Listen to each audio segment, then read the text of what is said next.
Cups and cakes, cups and cakes. Oh, what good things mother makes. Eating cups and cakes with me and cakes with me. Hello, friends. It's Uncle Larry from Cleveland. Checking in on a Sunday morning. Hope everybody's doing great. I've got a guitar here, about to change strings and change the bridge on, and I thought, well, it's been a minute since we made a bench video, so let's do it. You guys remember that movie, Spinal Tap? I've probably seen it 100 times, literally, no exaggeration. That's one of my favorite scenes in Spinal Tap, is when they're playing Cups and Cakes on the radio, and he comes walking in the hotel room, and he says, "Come next door, they're playing a song on the radio." And then after the song plays, the DJ goes, "Britain's Spinal Tap, currently residing in the Where Are They Now file." I love that part. You guys remember it? Anyway, here's a really lightweight, kind of faded out, beat up 1960 Les Paul Special with the tortoise guard. Very light. And it's got a cool neck. It's got a kind of a dressed away, graceful 1960 profile. Very wide, but a little on the shallow side. I really like these kind of necks. I found this at Guitar Center in Nashville, and it's been a long time since I bought a guitar from Guitar Center, but the price was right, the guitar was right, and I was like, I'll take it. We've been doing a lot of shuffling around here lately, a lot of buying, a lot of selling. I've been moving out just as many guitars as I've been buying, so I'm just keeping the flow going, friends. The Satan's SG sold, that real clean 1963 blonde Telly moved along. I love that guitar, but I don't need 3 old Tellys. I don't really need 2, but I do like the combination of having a maple and a rosewood. That is nice. But yeah, all is well. I'm going to Muscle Shoals tonight to do a 2-day session with Brandon Hood and all my buddies, working on a Ty Myers project.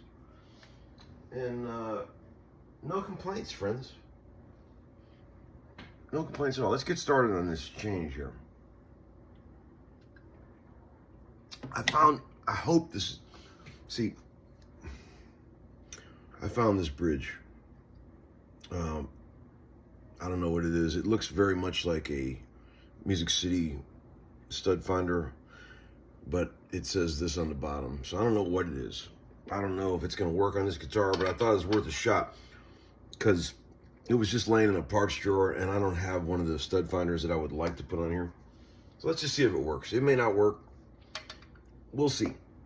I'll tell you one thing. It couldn't be any worse than the bridges on this guitar. This thing is so unbelievably out of tune. It's amazing to think that they sent these out with an intonation system. I mean, I realized that these were clearly student model guitars, budget guitars, but like they're not even in the ballpark, you know. And the guitars are so good, the wood is so good, and the sound is so good that people dealt with this for 60 years just because the guitars sound so cool. Now you can have it all. You can have this amazing wood, this amazing pickup, and it's in tune with the advancements of modern technology.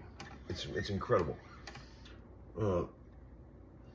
We're in good shape now. You know, I was at a party the other night, and I've been thinking about this a lot.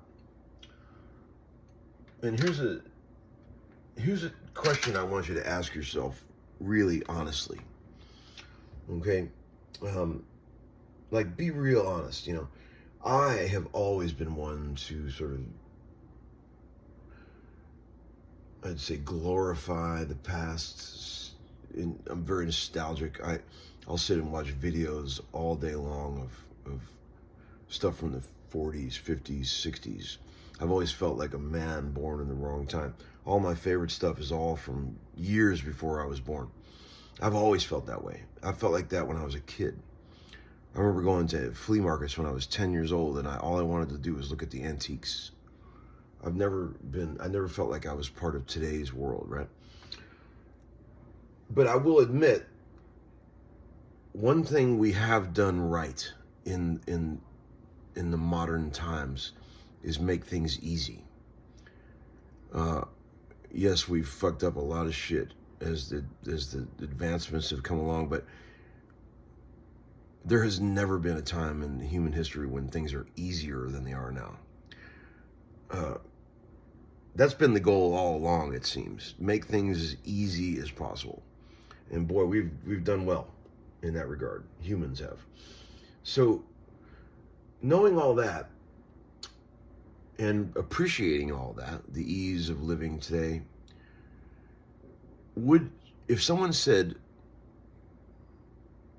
you could be 40 years old, you don't get to go back with the knowledge you have now in time. It's not like you have like so many kind of any fortune teller type things, but if you could be 40 years old now in 2025, or be 40 years old in 1966, if you could just set foot in a time machine, you wouldn't have the same knowledge of the future. I'm saying you would just be an ordinary guy, 44 years old, or 40 years old in 1966, or today. What would you pick? I have to be very honest with myself when I think about that. My gut instinct is to say, yeah, go back in time. The music was better. Everything was better. Was it? Was it really better?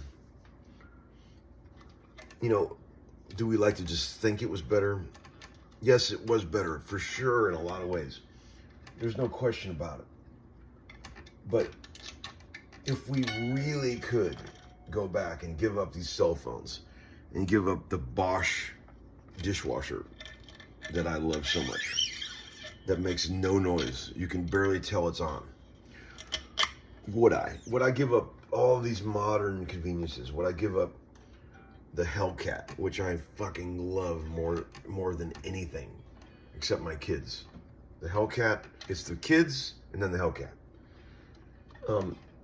Would I give it up, right? Really ask yourself that question. Don't just knee-jerk response to that. Think about it. Think about it all day today. Think about it tonight when you're sleeping in beautiful air conditioning. And then report back tomorrow if you would do it. I asked that question the other night to everybody at the Vince Gill party when we were celebrating George.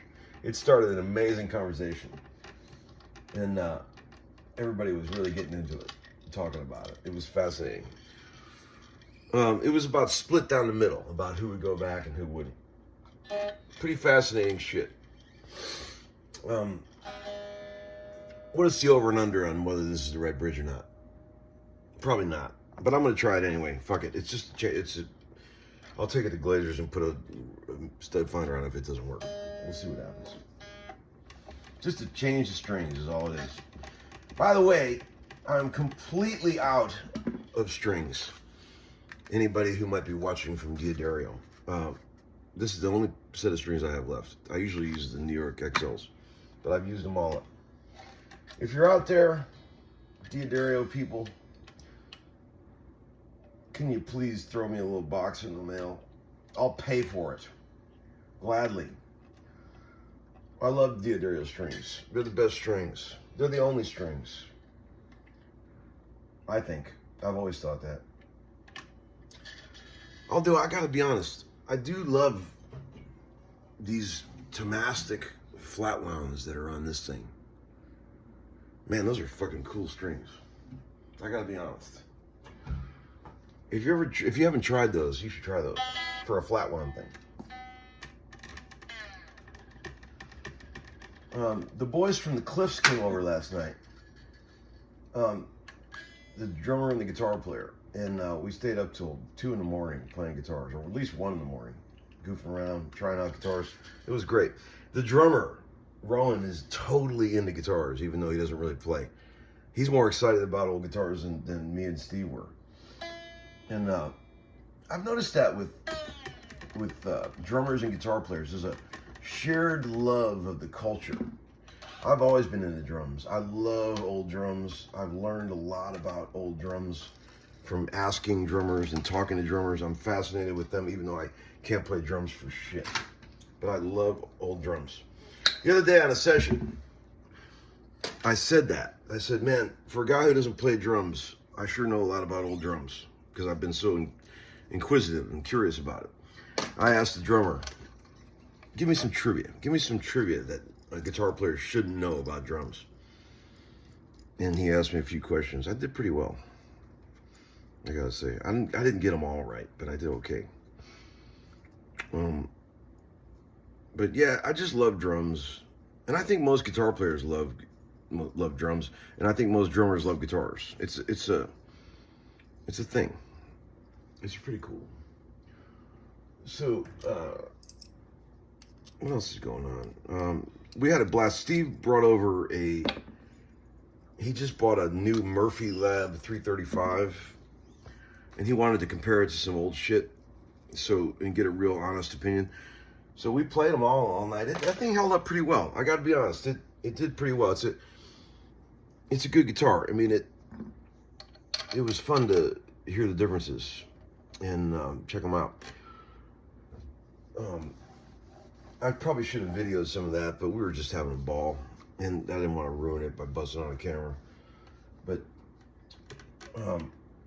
he was blown away by that bridge pickup on that black 59 Custom. That even the drummer Rowan was like, "Oh my God, I can't believe how good that sounds." It's like there's something insanely magical about that pickup. I don't know what the fuck's going on with that thing, but it should be sent off to a lab somewhere and studied. If that could be duplicated, which I doubt it, but if it could, it would be worth duplicating.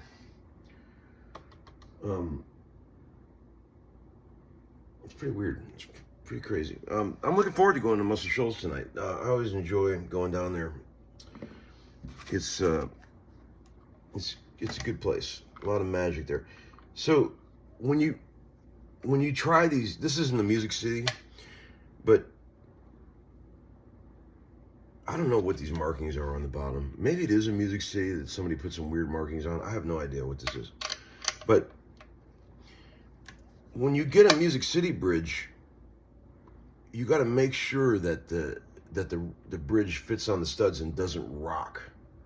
Because if it rocks, then the thing will sitar.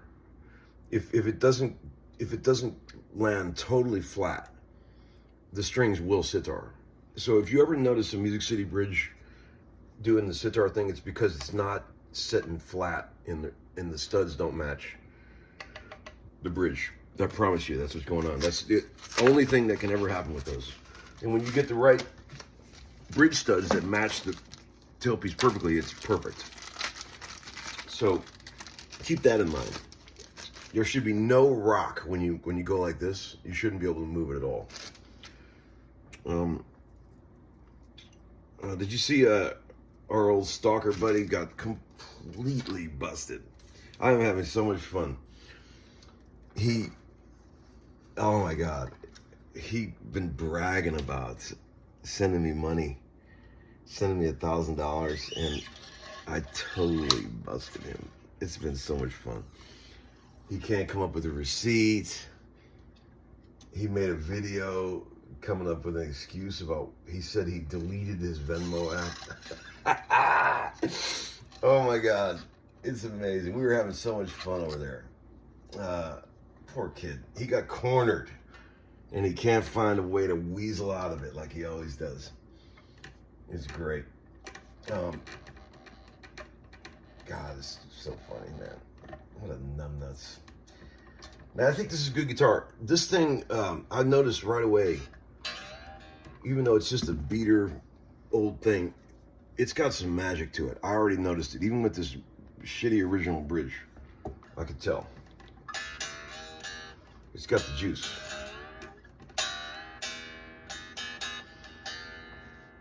I mean, fuck, is this gonna work?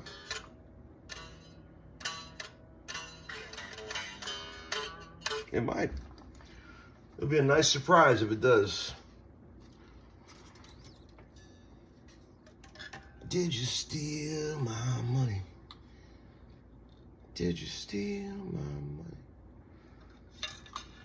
We've been having a ball with the hot tub out there, friends. The combination, cold plunge, hot plunge, has been great. Lots of play dates happening over here with the boys and their friends. It's become the place to be for the neighborhood kids, which is the whole plan. I figured if I can get the kids excited enough to bring their friends over here, then I won't have to ever worry about where they are down the road when they start drinking. I'll know where they are. They're in the backyard.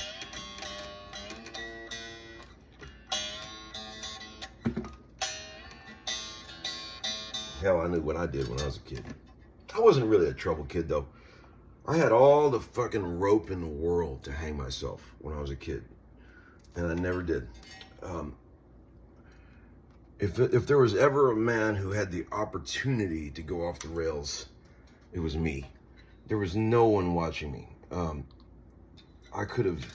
had never had a curfew. No one ever was worried about, what time I was home or anything like that. And I think I just saw so much dysfunctionality around me when I was a young kid that I just knew instinctively what not to do. And I kept it on the rails. I didn't do great in school. I barely graduated. I didn't apply myself. I could have got good grades, but I just didn't care. I didn't like school. I didn't like it at all. I see that in my own kids. I mean, they come by it honestly. I can see they just sort of tolerate school. I think a lot of us do, I mean, I'm glad that schools exist. I appreciate the fact that teachers will go in there every day and do that for basically no money. I told my kids all the time, I said, boys, don't ever give the teachers a hard time. Don't make fun of the teachers. They're basically doing you a favor by being there because they certainly ain't making any fucking money. So even if they're a little weird and quirky, be nice to them. I tell them that all the time because you're lucky to have them. I wish we all have a list of things that would happen if we ran the world. Everyone's got a personal list of that shit. I'll tell you, man, it saddens me that teachers don't get better taken care of. I mean, that should be one of the highest paid occupations in a perfect, idealistic world. You should be able to make a decent living as a teacher because it is a noble job. I'm not trying to sound all up with people, but I'm telling you the truth.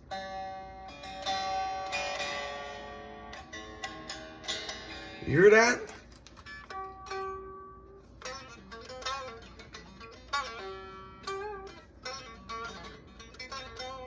Okay, I think we might have something here, friends. I'm not gonna jinx it, but I'm just saying we might have something.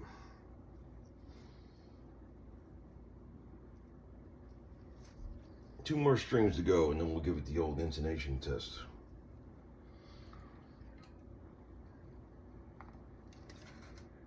What else is going on? Football's about to start. I am so fucking excited. So excited about that. I think it's like a week, less than 10 days away until we start the season. I'm excited.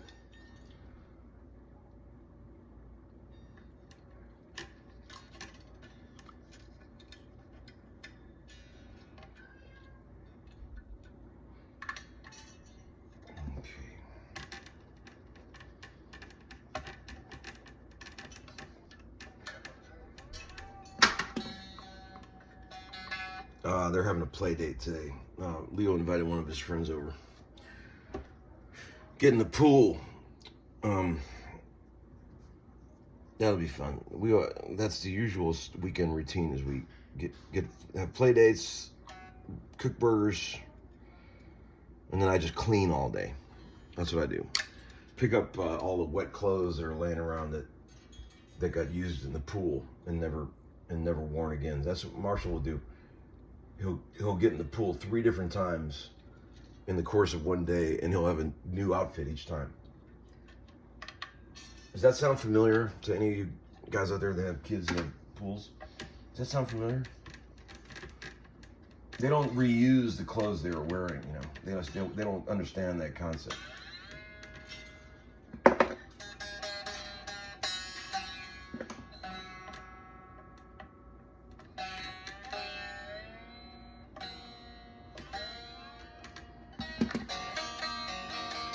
Hell yeah, okay.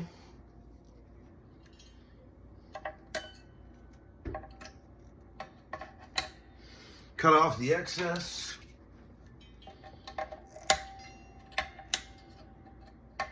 I remember Greg Voros talking about a while back. I guess they had they were bored one day at Groon's at the shop, and they had a string changing contest to see who could change the strings the fastest of all the repair guys. And they timed it.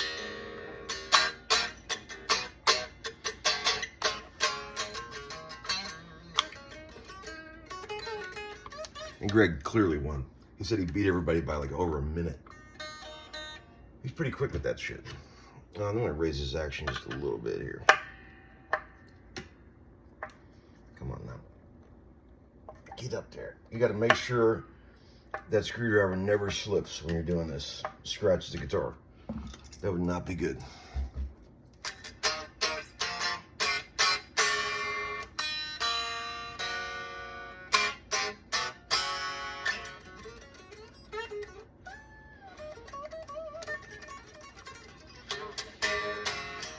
Dude, fucking hell, man. All right.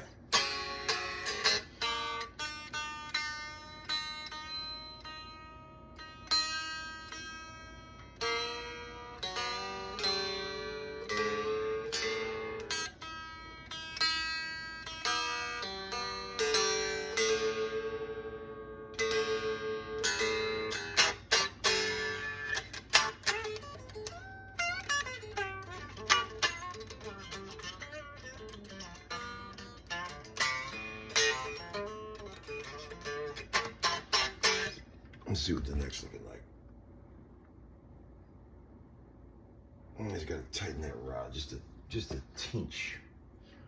Just tighten. I think it had 11s on it before. It felt like it. Let's just tighten this rod a tinch.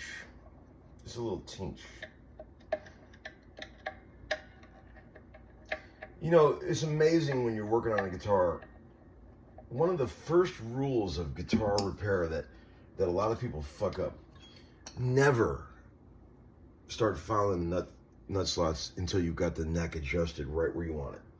That's a major rookie move, because a tiny neck adjustment will change the nut slots 100%. You think your nut slots are too high, you adjust the neck and they fall right into place, or vice versa. It's amazing. Make sure you got the neck where you want it before you start filing on the nuts. Hear how that just warmed up? That little neck tweak just warmed up the sound of the guitar acoustically. Now I can raise the action a tinch more. Get in there. You go no.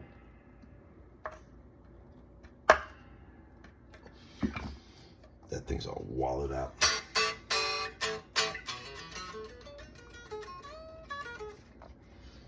see what we got. I'm gonna back it off just a little bit. It's too far.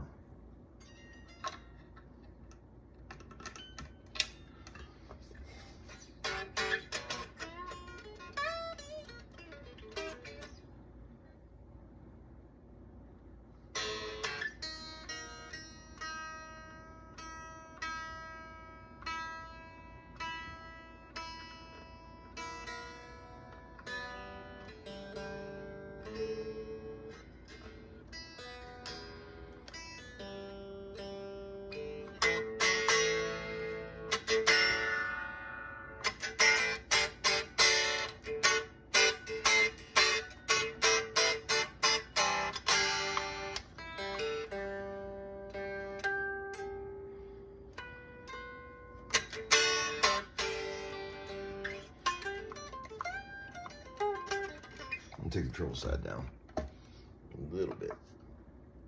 A little bit.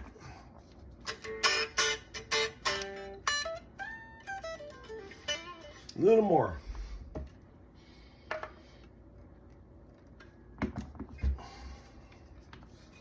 People are always asking, like, what are my measurements? I wish I could tell y'all. I just do it by feel. I am not a repair guy. I don't even know what standard action measurements are. I totally do it by feel.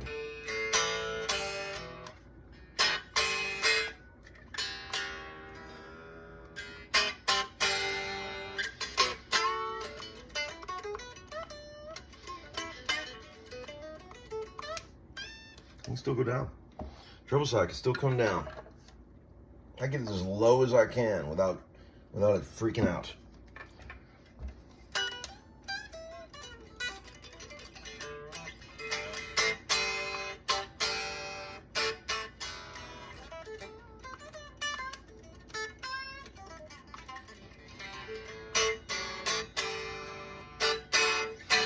All right, let's plug it in real quick. Do the old camera tilt. Let's see what we got. Let's see what we got. Let's plug it into this Watkins Joker, or Scout. It's called a Scout. This thing sounds amazing. Let's see what we got.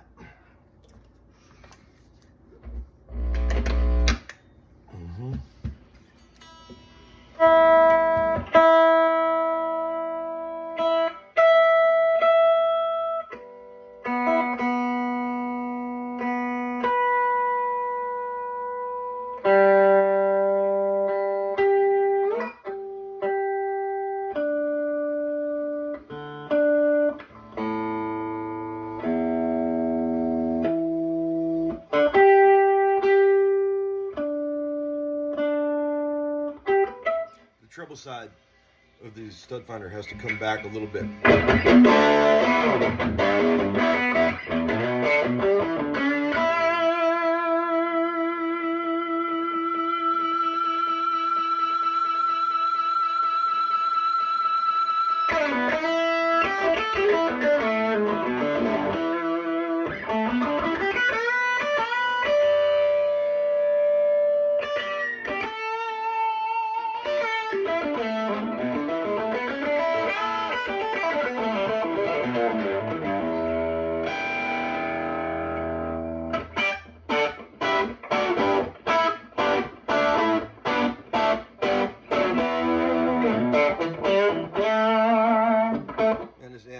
Fucking awesome. Wow.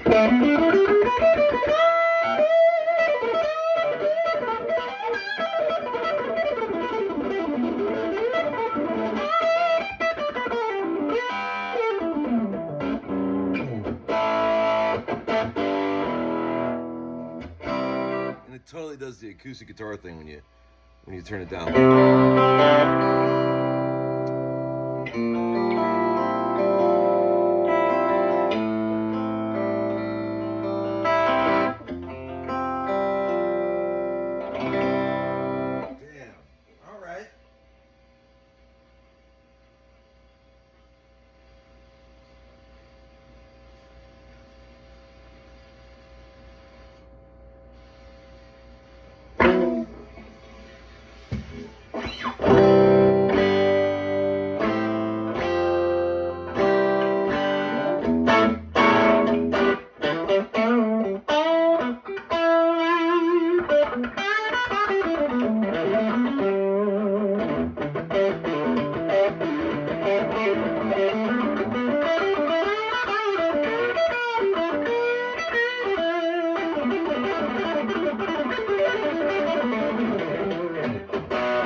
love these guitars. That acoustic guitar thing.